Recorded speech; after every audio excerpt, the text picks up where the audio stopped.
একজন সৎ ধার্মিক পরোপকারী মানুষের জীবনেও অনেক সময় অনেক রকম দুর্বলতা দেখা যায়। অনেক সময় দেখা যায় তিনি বিভিন্ন সদ্গুণের অধিকারী হওয়ার জন্য তার অহংকার জন্মে যায়, আর এটাই তার দুর্বলতা প্রতিপন্ন হয়। সময় বিশেষে এই দুর্বলতাই কি সেই ব্যক্তির পতনের কারণ হয়ে দাঁড়ায়? আপনার কি মনে হয়?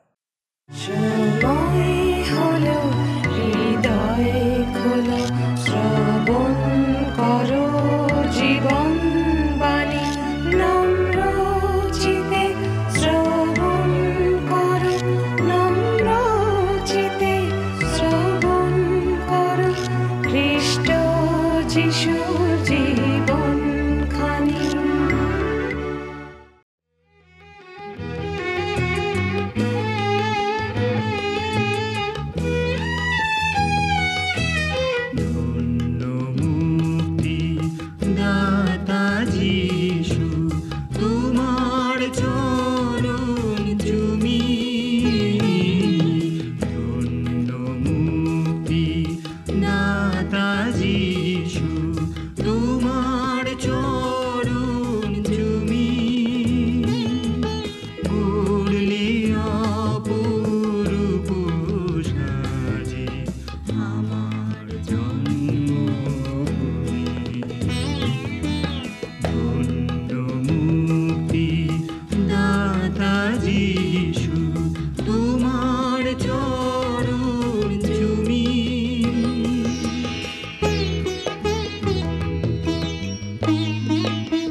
নমস্কার, প্রভু যীশু খ্রিস্টের মধুর নামে জীবনবাণী অনুষ্ঠানে আপনাকে স্বাগত জানাই। আমরা দেখছি ইয়োব তার দুর্দশার কথা বলে বিলাপ করছেন। তার শারীরিক ও মানসিক কষ্টের বর্ণনা আমাদের প্রত্যেকের মনকে নাড়া দেয়। আমরা লক্ষ্য করি যে আত্মিকভাবে তিনি ভেঙে পড়েননি। যদিও এই ব্যক্তির জীবনে ঈশ্বর অত্যন্ত সমস্যা সৃষ্টি করেছেন, কিন্তু তিনি খুব অহংকারী ছিলেন। তিনি ঈশ্বরের কাজকে নয় বরং নিজেকে ন্যায়সঙ্গত দেখতে চেয়েছেন। বস্তুত তিনি তার দুর্দশার জন্য ঈশ্বরকে দোষারোপ করেছেন। ইয়োবের আসল সমস্যা ছিল তার অহংকার। আমরা ইয়োবের সুদীর্ঘ বক্তৃতা শেষে এসে পৌঁছেছি। তার সঙ্গে তার 3 বন্ধুর যে তর্ক বিতর্ক এতক্ষণ ধরে চলছিল সেটা শেষ হতে চলেছে। ইলিফাস, বিলদাদ ও সোফরের মত অনুযায়ী ঈশ্বর কখনো কোনো ধার্মিক সাধু ব্যক্তির জীবনে এইরকম দুর্ভোগ নিয়ে আসবেন না। ইয়োব অধার্মিক ছিলেন বলেই তার জীবনে এত সমস্যা দেখা দিয়েছে। তৃতীয়বারের জন্য অবশ্য সোফর আর তাকে কিছু বলেননি। ইয়োব তার বক্তব্যের উপসংহার করার সময়ও অন্যের অপরাধের দিকে আঙুল তুলে বলেছেন যে তিনি ধার্মিক হওয়া সত্ত্বেও যদি ঈশ্বর তার জীবনে এত সমস্যার সৃষ্টি করতে পারেন, তবে যারা সত্যই পাপী তাদের জীবনে কত দুর্দশাই না হবে। তিনি বারবার দেখিয়েছেন যে তিনি নির্দোষ, নিষ্পাপ। তার জীবনের ন্যায্যতা প্রমাণ করে তিনি চ্যালেঞ্জ করে বলেছেন যে তিনি যদি সত্যি এই সমস্ত পাপ করে থাকেন তাহলে তার শাস্তি হোক। তিনি সমাজের দুর্বল মানুষদের কিভাবে সাহায্য করেছেন সেটা ব্যক্ত করেছেন। তার কোনো ধরনের চারিত্রিক মন্দতা, লম্পটতা প্রদর্শন করেননি। তিনি কোনোদিন অন্য কোনো ব্যক্তির সমস্যার প্রতি ব্যঙ্গ করে কিছু বলেননি। তার মুখের দ্বারা তিনি কোনো পাপ করেননি। বিদেশি ও নিরাশ্রয় মানুষদের জন্য তার দরজা সবসময় খোলা থাকতো। ইয়োব সত্যি করেই এই সমস্ত অধর্ম পাপ কোনোদিন করেননি। তিনি যা যা বলেছিলেন সব কথাই সত্য ছিল, কিন্তু তার একমাত্র দুর্বলতা ছিল তার অহংবোধ। আর তার ধার্মিক জীবনযাপনের বিভিন্ন উদাহরণ দিয়ে তিনি তার এই অহংকারপূর্ণ বক্তব্য শেষ করলেন। ইয়োব ও তার 3 বন্ধুদের ঘিরে তাদের মধ্যে হওয়া তর্ক বিতর্ক অনেক মানুষ শুনছিল। ইয়োবের বক্তব্য শেষ হওয়ার সঙ্গে সঙ্গে সেই জনতার মধ্যে থেকে ইলিহু নামক এক ব্যক্তি কথা বলা শুরু করলেন। ইতিমধ্যে 3 বন্ধুর আর কিছু বলার ছিল না, তারা যেন কোথায় মিলিয়ে গেলেন। হয়তো তারা দেখলেন যে ইয়োব তাদের কথায় মনোনিবেশ করছেন না আর নিজের ধার্মিকতা সম্বন্ধে গর্বের কথা বলছেন, তারা হয়তো সস্থানে ফিরে গিয়েছিলেন। আসুন আমরা ইয়োবের বক্তৃতার শেষ পর্যায়ে বিস্তারিতভাবে দেখি এবং দেখি সেই ইলিহু নামক নতুন ব্যক্তির পরিচয় কিভাবে আমরা পাই। জীবনবাণীর অনুষ্ঠানে আমি আপনাদের কাছে ইয়োবের বিবরণ থেকে আলোচনা করছি। ইয়োবের বিবরণের 30 অধ্যায় 29 পদ পর্যন্ত আলোচনা করেছিলাম। আমরা দেখছিলাম যে ইয়োবের উপরে তৃতীয় চাপ উপর থেকে। আমরা জানি ঈশ্বর শয়তানের চ্যালেঞ্জ মোকাবিলা করার জন্য শয়তানকে বলেছেন, ইয়োবের প্রাণ ছাড়া তুমি তার দেহের উপরে অত্যাচার করে দেখতে পারো। এ যেন কোলের ছেলেকে পাকে বসিয়ে দেওয়া, আবার তাকে তুলে নেবেন। বাইবেলের পুরাতন নিয়মে গীতসংহিতা 40 অধ্যায় 2 পদে লেখা আছে, তিনি বিনাশের গর্ত হইতে পঙ্কময় ভূমি হইতে আমাকে তুলিলেন। তিনি শৈলের উপরে আমার চরণ রাখিলেন, আমার পাদসঞ্চার দৃঢ় করিলেন। ঈশ্বর তাঁর সময়ের অপেক্ষায় ইয়োবের দিকে যেন তিনি দৃষ্টি দিচ্ছেন না। ইয়োবের মনে হচ্ছে যে তাঁর উপর দিয়ে মহা ঝড় কালবৈশাখী বয়ে যাচ্ছে। তার জীবনের সকল কিছুই লণ্ডভণ্ড করে দিচ্ছে ওই ঝড়ের মধ্য হতে। মৃত্যু যেন হাতছানি দিচ্ছে। একজন প্রভুর দাস তার অনুবাদে লিখেছেন, ডুবে যাওয়ার সময় মানুষ কি হাত বাড়ায় না? ডুবন্ত মানুষ কুটা গাছটা কি আঁকড়ে ধরে না? ইয়োব মহা ঝড়ের মধ্যে হাত বাড়িয়ে দিয়ে হাতড়াচ্ছেন যদি মুক্তিকর্তার হাত কোনো রকমে ধরতে পারেন। হ্যাঁ, ইয়োব ঝড়ের মধ্যে চিৎকার করেছেন, সদাপ্রভু রক্ষা করো। সেই বিশ্বাসীর হাত তার মুক্তিদাতাকে ধরার জন্য বাড়িয়ে দিচ্ছেন। আমরা এও দেখেছি যে ইয়োবের বিপদের মাঝে বুক ফাটা দীর্ঘশ্বাস তিনি বলছেন যে তিনি তো দুস্থের দুঃখে কাঁদতেন, দিনহীনকে দেখলে হৃদয় ব্যথায় ভরে যেত। এসবে ইয়োব বলছেন যে তিনি ভেবেছিলেন তার মঙ্গল হবে, কিন্তু অমঙ্গল ছেয়ে গেল। তিনি আলো চেয়েছিলেন, অর্থাৎ আনন্দ চেয়েছিলেন, কিন্তু অন্ধকার ছেয়ে গেল। অন্ধকার বলতে দুঃখ প্রকাশের কালো বস্ত্র।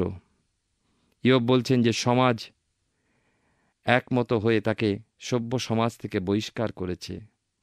রৌদ্র তাপে চামড়ার রং কালো হয়েছে। এমন হতে পারে যে ঘা শুকনো হলে চামড়া কালো হয়ে খসে পড়ে। ইয়োব দুঃখের সাথে বলেছেন, বীণা আর ঝংকার দেয় না, বাঁশি সুর তোলে না। লেখা আছে, আমার চর্ম কৃষ্ণবর্ণ হইয়াছে, খসিয়া পড়িতেছে, আমার অস্থি তাপে দগ্ধ হইয়াছে। আমার বীণার রব হাহাকারে পরিণত, আমার বংশী বিলাপকারীদের রবে পরিণত। 30 অধ্যায় শেষ 2টি পদ নিয়ে আলোচনা করেছি। এখন 31 অধ্যায় আসব। এখানে আমরা দেখি যে ইয়োব তাঁর আত্মপক্ষ সমর্থন করে যে বক্তৃতা দিচ্ছিলেন তার উপসংহারে এলেন। তর্কযুদ্ধ প্রায় শেষ।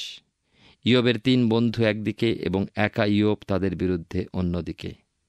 এ যেন বাড়ির সামনের রাস্তায় পাড়ার বর্দা বনাম মেজদা সেজদা ও ছোটদার খেলা। ইয়োবের বন্ধু ইলিফস, বিলদদ ও সোফর এক বাক্যে বলেছেন, বিনা দোষে ঈশ্বর কখনো কোনো মানুষকে ইয়োবের মতো অবস্থায় ফেলবেন। রীতিমতো 3 রাউন্ডের যুদ্ধ হলো। সোফর অবশ্য শেষ রাউন্ডে মৌনব্রত নিলেন, যেহেতু ইয়োব তার পাপ স্বীকার বিষয়ে মুখ খুললেন না। তারা 3 জনেই ইয়োবকে কোণঠাসা করলেও ইয়োব বার হয়ে এলেন এবং গড়া চড়ালেন। ইয়োবের কথাগুলোর ধরন হলো এই যে ঈশ্বর ইয়োবকে ওই অবস্থায় ফেলে ভুল করেছেন। কোনো মানুষের ঈশ্বরের সাক্ষাতে নিজেকে যথার্থ মানুষ বলে প্রমাণ করবার চেষ্টাই তো ভুল। পাপের বিচার ঈশ্বর করুন, কেননা একমাত্র তিনিই মহাপবিত্র। মনে রাখবেন, যে মুহূর্তে আপনি আপনাকে ঈশ্বরের সাক্ষাতে যথার্থ বলে প্রমাণ করার চেষ্টা করবেন, ঈশ্বর আপনার দিকে আঙ্গুল দেখাবেন। আমরা যখন নিজেদের সম্পূর্ণরূপে ঈশ্বরের চরণে সঁপে দিই, ঈশ্বর আমাদের সিদ্ধ বলে আখ্যা দেন। আত্মধার্মিক যারা, তারা ঈশ্বরের ক্রোধের পাত্র হয়। নম্র মানুষ সকলার প্রশংসার পাত্র। আবার ঈশ্বর যাদের যথার্থ মানুষ বলেছেন, চিন্তা করে দেখুন, তারা নম্র। ইয়োবের পুস্তক পাঠ করে আমরা একটা বিষয় শিখছি যে ঈশ্বরের সামনে আসতে হলে আমাদের তাঁর স্ট্যান্ডার্ড, মান মেনে চলতে হবে, অর্থাৎ যথার্থ বা সিদ্ধ বা পারফেক্ট হতে হবে। ঈশ্বরের সামনে আমরা আমাদের আত্মপক্ষ সমর্থন করতে পারি না, কিন্তু প্রভু যীশু আমাদের পক্ষে উকিল রূপে দাঁড়ান এবং তাঁর ধার্মিকতায় আমরা ধার্মিক গণিত হই। 34 গীতে 18 পদে লেখা আছে, সদাপ্রভু ভগ্নচিত্তদের নিকটবর্তী, তিনি চূর্ণমনাদের পরিত্রাণ করেন। রাজা দাউদ যখন মহাপাপে লিপ্ত হয়ে পড়লেন, তখন তার মহা অনুতাপ হল, আর তিনি লিখলেন 51 গীতে 17 পদে, ঈশ্বরের গ্রাহ্য বলি ভগ্ন আত্মা, হে ঈশ্বর, তুমি ভগ্ন ও চূর্ণ অন্তঃকরণ তুচ্ছ করিবে না। সুতরাং আমরা যদি ঈশ্বরের অনুগ্রহ সিংহাসনের সম্মুখে উপস্থিত হতে চাই, অহংকারী হৃদয়, গর্বিত হৃদয়, আত্মধার্মিকতার হৃদয় নিয়ে নয়, কিন্তু ভগ্নচূর্ণ হৃদয় নিয়ে উপস্থিত হতে হবে। যিশাইয়া 57 অধ্যায় 15 পদে লেখা আছে, কেননা যিনি উচ্চ উন্নত, যিনি অনন্তকালীনবাসী, যাহার নাম পবিত্র, তিনি এই কথা কহেন, আমি ঊর্ধ্বলোকেও পবিত্র স্থানে বাস করি, চূর্ণ ও নম্রাত্মা মনুষ্যের সঙ্গেও বাস করি, যেন নম্রদিগের আত্মাকে সঞ্জীবিত করি ও চূর্ণ লোকেদের হৃদয়কে সঞ্জীবিত করি। ইয়োবের ক্ষেত্রে ইয়োব নিজের প্রশংসা নিজেই করলেন। তিনি বলেছেন যে তিনি ধনী, সম্মানিত, ধার্মিক। ওই দুরবস্থার জন্য বন্ধুদের সহানুভূতি চাইছিলেন, আর তার বক্তব্য শেষ করার সময় তিনি নিজেকে একজন উত্তম লোক বলে মনে করেছেন। 31 অধ্যায় আমরা প্রথম পদ পাঠ করি, লেখা আছে, আমি নিজ চক্ষুর সহিত নিয়ম করিয়াছি, অতএব যুবতীর প্রতি কটাক্ষপাত কেন করিব। এখানে ইয়োব বলতে চাইছেন যে তিনি তাঁর দৃষ্টি দিয়ে কোনো পাপ করেননি, কেননা কোনো যুবতীর দিকে তিনি তাকিয়ে দেখতেন না। 2-3 পদে লেখা আছে, ঊর্ধ্বভাষী ঈশ্বর হইতে কি প্রকার ভাগ্যপ্রাপ্তি হয়, উপরিস্থ সর্বশক্তিমান হইতে কি অধিকার প্রাপ্তি হয়। তাহা কি অন্যায়কারীর জন্য বিপদ নয়? তাহা কি অধর্মচারীদের জন্য দুর্গতি নয়? ইয়োব তখনও অন্যের দিকে আঙুল দেখাচ্ছেন। যারা স্বেচ্ছাচারী, তিনি বলেছেন ওদের বিচার হবেই। পরোক্ষে ইয়োব বলতে চাইছেন, আমার মতো ধার্মিকের যদি এমন দশা হয়, তাহলে ওদের তো অবশ্যই সাজা হবে। 4-6 পদে লেখা আছে, তিনি কি আমার পথ সকল দেখেন না, আমার সকল পাদবিক্ষেপ গণনা করেন না? আমি যদি অলিকতার সহচর হইয়া থাকি, আমার চরণ যদি ছলের পথে দৌড়িয়া থাকে, তিনি ধর্মনিক্তিতে আমাকে তৌল করুন। ঈশ্বর আমার সিদ্ধতা জ্ঞাত হন। ইয়োব আপন ন্যায়পরায়ণতার বিষয়ে গর্ব করছেন। অবশ্য শেষ পর্যন্ত ইয়োবকে ঈশ্বরের সম্মুখাসম্মুখী হতে হয়েছিল এবং তিনি তাঁর প্রকৃত অবস্থাটা বুঝেছিলেন। ইয়োব 31 অধ্যায় তার 7-11 পদে লেখা আছে, আমি যদি বিপথে পাদসঞ্চার করে থাকি, আমার হৃদয় যদি চক্ষুর অনুবর্তী হইয়া থাকে, আমার হস্তে যদি কোনো কলঙ্ক লাগিয়া থাকে, তবে আমি বুনিলে অন্যে ফল ভোগ করুক ও আমার চারা সকল উন্মিলিত হোক। আমার হৃদয় যদি রমণীতে মুগ্ধ হইয়া থাকে, প্রতিবাসীর দ্বারের নিকটে যদি আমি লুকাইয়া থাকি, তবে আমার স্ত্রী পরের জন্য যাঁতা পেষণ করুক, অন্য লোকে তাহাকে ভোগ করুক, কেননা তাহা জঘন্য কার্য, তাহা বিচারকর্তাদের শাসনীয় অপরাধ। ইয়োব তাঁর ন্যায়পরায়ণতার বিষয়ে চ্যালেঞ্জ করে বলছেন যে তিনি যদি অন্যায় করে থাকেন, ব্যভিচার করে থাকেন, পরস্ত্রীতে আকৃষ্ট হয়ে থাকেন, তবে তার স্ত্রী তার কাছ থেকে নিত হোক ও অপরকে দত্ত হোক। আমার মনে হয় ইয়োব যে কথাগুলো বলছেন সবই ঠিক কথা। তিনি সত্যিই ভালো মানুষ ছিলেন, তবে কি জানেন, একটা জায়গায় তিনি অন্ধ ছিলেন, সেটা তার অহংকার। প্রিয় শ্রোতা বন্ধু, প্রিয় ভাই ও বোন, ওই রকম আমরা অনেকেই নিজেরা নিজেদের ধার্মিক মনে করি এবং মনে মনে অহংকার করি। আমরা উপাসনালয়ে যাই এবং মনে ভাবি যে আমি অন্যের অপেক্ষা ভালো, কারণ আমি তো উপাসনা এসেছি, অন্যেরা আসেনি। কিন্তু কেবলমাত্র উপাসনালয় গেলে হবে? প্রভু যীশুকে নিজ হৃদয়ে গ্রহণ না করে থাকি, তার সঙ্গে যদি না চলি, তাহলে সবই বৃথা। 13-14 পদে কি লেখা আছে লক্ষ্য করুন, আমার দাস কি দাসী আমার কাছে অভিযোগ করিলে, যদি তাহাদের বিচারে তাচ্ছল্য করিয়া থাকি, তবে ঈশ্বর উঠিলে আমি কি করিব? তিনি তত্ত্ব করিলে তাহাকে কি উত্তর দিব? ইয়োব ছিলেন মহাজন বা মালিক। তার অনেক কর্মচারী ছিল। তিনি বলছেন, আমি আমাদের কর্মচারীদের প্রতি মন্দ ব্যবহার কখনো তো করিনি, তাদের প্রতি ন্যায় বিচারই করেছি। বর্তমানকালে অবশ্য কর্মচারীরা নিজেরাই মালিকের বিচার করে ফেলে। যাই হোক, ইয়োব বলতে পেরেছিলেন যে তিনি তার কর্মচারীদের বিষয়ে ধৈর্যশীল ও ন্যায়পরায়ণ ছিলেন। 16 থেকে 22 পদে লেখা আছে এখানে, আমি যদি দরিদ্রদিগকে তাহাদের অভীষ্ট বস্তু হইতে বঞ্চিত করিয়া থাকি, যদি বিধবার নয়ন নিস্তেজ করিয়া থাকি, যদি আমার খাদ্য একা খাইয়া থাকি, পিতৃহীন তাহার কিছু খাইতে না পাইয়া থাকে, বস্তুত আমার বাল্যাবধি সে যেমন পিতার কাছে তেমনি আমার কাছে মানুষ হইত। আজন্মকাল আমি বিধবার উপকার করিয়াছি, যখন আমি কাহাকেও বস্ত্রাভাবে মৃতকল্প দেখিয়াছি, দিনহীনকে উলঙ্গ দেখিয়াছি। যদি তাহার কোটি আমাকে আশীর্বাদ না করিয়া থাকে, আমার মেষের লোমে তাহার গাত্র উষ্ণ না হইয়া থাকে, নগরদ্বারে নিজ সহায়কে দেখিতে পাওয়াতে যদি পিতৃহীনের বিপরীতে হাত তুলিয়া থাকি, তবে আমার স্কন্ধের অস্থি খসিয়া পড়ুক, আমার বাহু সন্ধি হইতে পড়িয়া যাউক। আমরা দেখছি ইয়োব কেবল তাঁর কর্মচারীদের প্রতি সদয় ছিলেন তা নয়, কিন্তু দিন দুঃখী, অনাথ, আতুর, বিধবা প্রত্যেকজনের জন্য চিন্তা করতেন। তাদের সেবা করা, দেখাশোনা করার সকল ব্যবস্থাই তিনি করতেন। আমার মনে হয় যে ইয়োবই প্রথম দরিদ্র ভাণ্ডারের প্রচলন করেছিলেন। কেবল এই দরিদ্র ভাণ্ডার বা পুয়ার ফান্ড নয়, ইয়োব বলছেন যে যদিও তার বিভিন্ন ক্ষেত্রে প্রভাব বিস্তার করার সুযোগ ছিল, তবু যা ন্যায্য সেই দিকেই আমি আমার সম্মতি দেখিয়েছি। এই কথাই তিনি বলতে চান যে প্রথমত কারো মুখাপেক্ষা করেননি। মোট কথা, ইয়োব যেমন মহাধনী ছিলেন, সেরকম মহাদাতাও ছিলেন। তাই তো তিনি বলতে পারলেন যে তিনি অনাথ আশ্রম চালিয়েছেন, বিধবাদের উপকার করেছেন, বস্ত্রহীন ঔলঙ্গদের বস্ত্র বিতরণ করেছেন। তিনি আরও বলছেন যে আমি যদি এসব না করে থাকি তাহলে হাত খসে যাক। 29-30 পদে কি লেখা আছে লক্ষ্য করুন। আমার বিদ্বেষীর বিপদে কি আনন্দ করিয়াছি? তাহার অমঙ্গলে কি উল্লাসিত হইয়াছি? বরঞ্চ আমার মুখে পাপ করিতে দিই নাই, অভিশাপসহ উহার প্রাণ যাচনা করি নাই।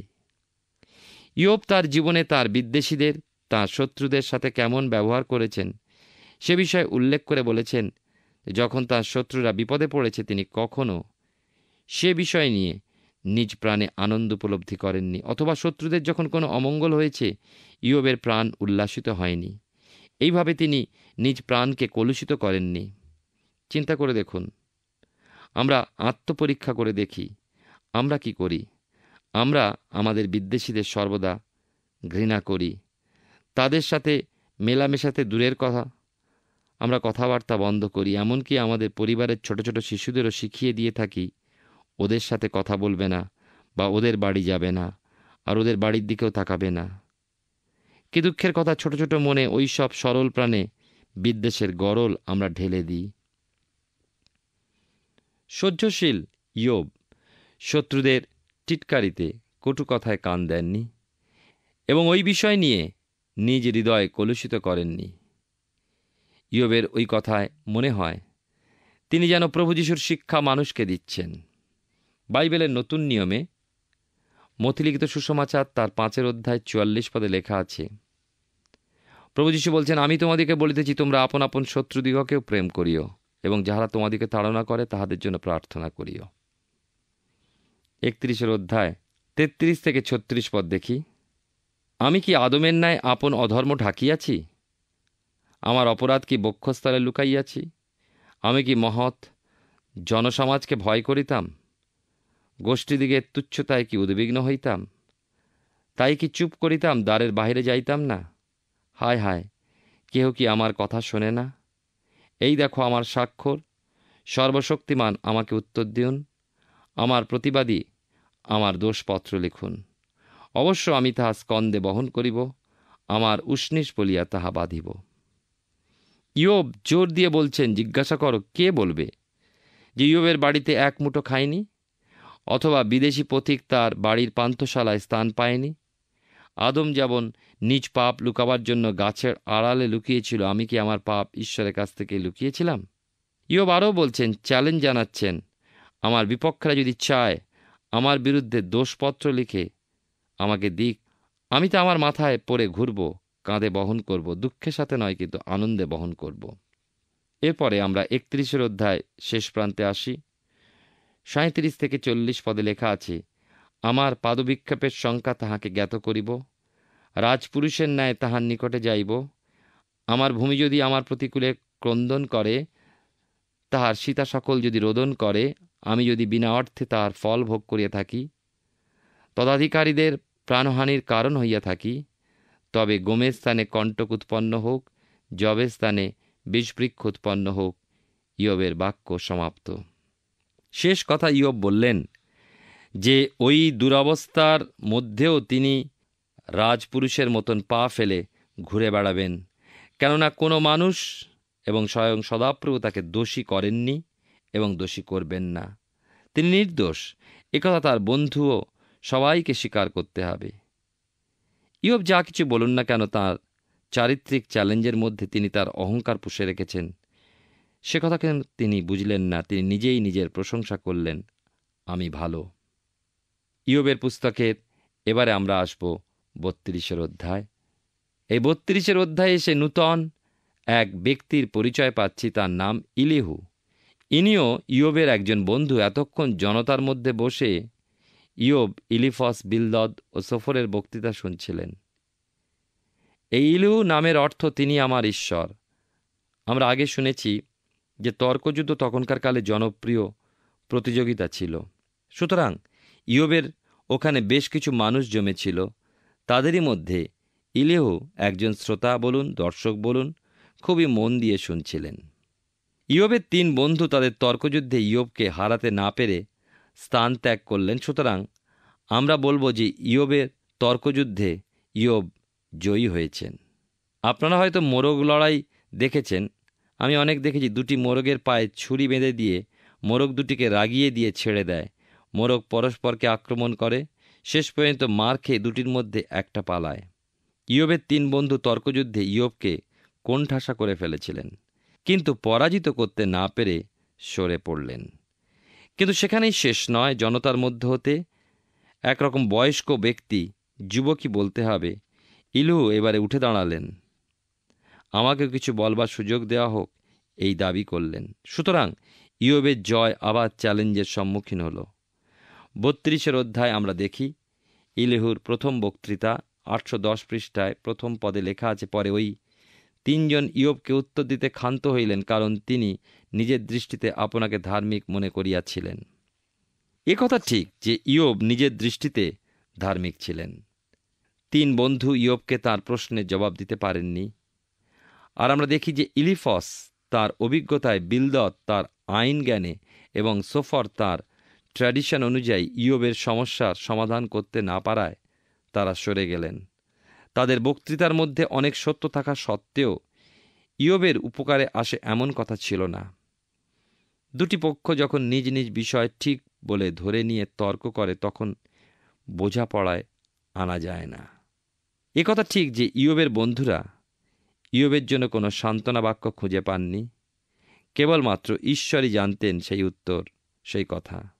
এইসব দেখে শুনে ইলিহুর রাগ হয়ে গেল, আর তিনি তার বক্তৃতার মধ্যে দিয়ে সমস্ত বিষয়টার একটা মীমাংসা করতে চাইলেন। ওই ইলিহু কুশ-দেশীয়, পরে এরাই আরবীয় বলে খ্যাত। আদিপুস্তক 22 অধ্যায় 21 পদে অব্রাহামের ভাই নাহরের 2য় পুত্র। নাহরের মোট 8টি ছেলে ছিলেন। 32 অধ্যায় আমি আপনাদের কাছে 2 থেকে 7 পদ পর্যন্ত পাঠ করব। তখন রাম গোষ্ঠীজাত বুশীয় বারখেলের পুত্র ইলিহুর ক্রোধ প্রজ্বলিত হইল। ইয়োবের প্রতি তাহার ক্রোধ প্রজ্বলিত হইল, কারণ তিনি ঈশ্বর অপেক্ষা আপনাকে ধার্মিক জ্ঞান করিয়াছিলেন। আবার তাহার 3 জন বন্ধুর প্রতি তাহার ক্রোধ প্রজ্বলিত হইল, কারণ তাহারা উত্তর করিতে না পারিয়াও ইয়োবকে দোষী করিয়াছিলেন। ইলিহুর বয়ক্রম অপেক্ষা তাহাদের সকলের বয়ক্রম অধিক ছিল, তাই তিনি ইয়োবের কাছে কথা কইবার জন্য অপেক্ষা করিয়াছিলেন। পরে ওই 3 ব্যক্তির মুখে আর উত্তর নাই দেখিয়া ইলিহুর ক্রোধ প্রজ্বলিত হইল। আর বুশীয় বারখেলের পুত্র ইলিহু এই কথা বলিলেন, আমি যুবক আর আপনারা প্রাচীন, তাই সংকুচিত ছিলাম। আপনাদের কাছে আপন মত প্রকাশ করিতে ভয় করিলাম। আমি কহিলাম, বয়সী কথা বলুক, বৎসরের বাহুল্যই প্রজ্ঞা শিক্ষা দিউক। ইলিহু খুব রেগে গেছেন ইয়োবের উপরে ও তার 3 বন্ধুর উপরে, তা লক্ষ্য করলাম। 2টি কারণে তার রাগ হয়েছে। প্রথমত, ইয়োব নিজেকে ধার্মিক বলে ভাবছে যে ঈশ্বর ভুল করেছেন, তার ওই অবস্থা ঈশ্বর সৃষ্টি করেছেন। দ্বিতীয়ত, ইয়োবের ওই 3 জ্ঞানী বন্ধু তার ভুলটা, তার দুর্বলতাটা বুঝিয়ে দিতে পারল না। আসল গলদ যেখানে, সেখানে হাত দিল না। এখনকার দিন হলে ইলিহু ততক্ষণ অপেক্ষা করত না, ওদের তর্কযুদ্ধের মাঝখানেই উঠে হই হল্লা শুরু করে দিত। কিন্তু ইলিহু ধৈর্য ধরে শেষ পর্যন্ত অপেক্ষা করেছিলেন।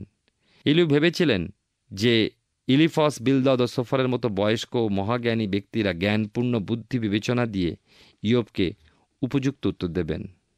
প্রভুর এক ভক্তদাস যখন যুবক পাস্টার ছিলেন, তিনি বয়স্ক পাকা চুলের বুড়োদের দেখলে বেশ ভয় পেতেন, ভাবতেন যে ওনাদের অনেক বেশি জ্ঞান, বুদ্ধি ও অভিজ্ঞতা। পরে তিনি বুঝেছেন যে কেবল বয়স বাড়লে, চুল পাকলেই ঈশ্বরীয় জ্ঞান হয় না, যদি তার বাক্যের চর্চা করি। ইলিহুর একই অবস্থা হয়েছিল, তাই ইলিহু বললেন, বয়সী কথা বলুক, বৎসরের বাহুল্যেই প্রজ্ঞা শিক্ষা দিক। ঈশ্বর তার আপন বাক্য ধ্যানের মধ্যে দিয়ে আমাদেরকে আশীর্বাদ করুন, যেন আমরা এর মধ্যে দিয়ে তার অপার অনুগ্রহ আশীর্বাদ লাভ করতে পারি। আগামী অনুষ্ঠানে আমরা বাকি অংশ পাঠ করব। আমরা ইয়োব পুস্তক থেকে ধারাবাহিকভাবে অধ্যয়ন করছি। আমার বিশ্বাস মহান ঈশ্বর বিশেষভাবে আপনার সঙ্গে কথা বলছেন। ইয়োব ও তার 3 বন্ধুর মধ্যে যে বিতর্কের সৃষ্টি হয়েছিল, আপাত দৃষ্টিতে সেই বিতর্কে জয়ী হয়েছিলেন ইয়োব, কিন্তু প্রকৃতপক্ষে সেটা ঠিক নয়। ইয়োবের জয় হয়নি। তাদের একে অপরের প্রতি অনুযোগ, অভিযোগ জনতার মধ্যে দাঁড়িয়ে ইলিহু শুনছিলেন। এই যুবক ইয়োব এবং অন্য 3 জনের উপরে খুবই ক্রুদ্ধ হয়েছিলেন। প্রথমত, ইয়োব তার নিজের দৃষ্টিতে ধার্মিক ছিলেন, যা ইলিহুর অপছন্দ হয়েছিল, এবং তার বন্ধুরা যে তার অহংকারকে প্রতিহত করতে পারলেন না, সেটাও তাকে ক্রুদ্ধ করে তুলেছিল। আমরা ইলিহুর সৎ চরিত্রের একটি নিদর্শন লক্ষ্য করি। বয়সে নবীন এই ব্যক্তি তার বয়োজ্যেষ্ঠ ইয়োব, ইলিফস, বিলদাদ ও সোফরকে সম্মান করেছিলেন। তাদের কথোপকথনের মাঝে তিনি নিজের বক্তব্য জানাননি, কিন্তু যখন তিনি দেখলেন যে তাদের বিতর্কের ফয়সালা সঠিকভাবে হয়নি, তিনি তখন এগিয়ে এসে তার মনের ভাব প্রকাশ করলেন। আমাদের আগামী পর্বে আমরা ইলিহুর বক্তব্য নিয়ে বিস্তারিতভাবে আলোচনা করব এবং দেখব যে তার কথার সারমর্ম কী ছিল। আসুন এখন প্রার্থনায় যাব, আর আমি চাইব আপনি আমার সঙ্গে প্রার্থনায় যোগ দিন। করুণাময় পিতা, ধন্যবাদ দিই আরেকটি বার তোমার জীবন্ত বাক্য আমাদের সঠিক পথ দেখতে সাহায্য করেছে। ধন্যবাদ দিই আমাদের প্রত্যেক দর্শক বন্ধুকে, তুমি তোমার পবিত্র বাক্যে উজ্জীবিত, উৎসাহিত হতে সাহায্য করেছো। প্রার্থনা করি আমাদের সেই প্রত্যেক দর্শক বন্ধু, তাদের পরিবার পরিজন প্রত্যেককে তোমার পবিত্র আত্মার সুরক্ষায় সুরক্ষিত রাখো। তোমার সহভাগিতায়, তোমার সান্নিধ্যে বেড়ে উঠতে দাও প্রভু। সমস্ত রকম প্রতিকূলতা থেকে রক্ষা করো। সমস্ত রকম কঠিনতার মধ্যে চলার জন্য তোমার সেই শক্তি, অনুগ্রহে তাদেরকে পূর্ণ করো প্রভু, এবং তাদের সঙ্গে থাকো, যেন তারা উপলব্ধি করে তোমার উপস্থিতি প্রত্যেক মুহূর্তে তাদের সঙ্গে আছে। তুমি দয়া করো। আমরা আরেকবার তোমার চরণে সম্পূর্ণ সমর্পিত ধন্যবাদের সঙ্গে প্রার্থনা তোমার যিশু নামে চাই, আমেন। ঈশ্বর মহান, আর তিনি চান যেন তার জীবন্ত বাক্য আমাদের জীবনে কার্যসাধক হয়। আমি আশা করব আগামী দিনেও এইভাবেই আপনি আমাদের সঙ্গে এই জীবনবাণী অনুষ্ঠানে উপস্থিত থাকবেন। ঈশ্বর আপনার মঙ্গল করুন। প্রিয় বন্ধু, আশা করি জীবনবাণী অনুষ্ঠানটি আপনার ভালো লেগেছে। আর যদি ভালো লেগে থাকে তাহলে অবশ্যই আমাদের একটি মিসড কল দিন। আপনার দেওয়া মিসড কলটি আমাদের কাছে অতি মূল্যবান। আমরা আনন্দের সাথে জানাই, প্রতিটা মিসড কল দাতাদের মধ্যে থেকে সপ্তাহের শেষে বিশেষ দর্শক বন্ধুকে বেছে নেওয়া হবে এবং সেই দর্শক বন্ধুকে পুরস্কৃত করা হবে ও সপ্তাহের শেষে তার ছবি ও নাম আমাদের অনুষ্ঠানে প্রকাশ করা হবে। গত সপ্তাহের বিজয়ী দর্শক বন্ধুরা হলেন কলকাতা থেকে অঞ্জলি সরকার ও সাগর মণ্ডল। আমাদের মিসড কল দেবার নম্বরটি হল 04449081 আপনি প্রার্থনা ও আরও অধিক জানতে আগ্রহী হলে আমাদের সঙ্গে অবশ্যই ফোনের মাধ্যমে যোগাযোগ করতে পারেন। আমাদের মোবাইল নাম্বার 9433497235 এবং আরেকটি হল 9433803755। আর আমাদের ঠিকানা টিভি স্ক্রিনে আপনারা দেখে নিন। ধন্যবাদ। ভালো থাকুন, সুস্থ থাকুন।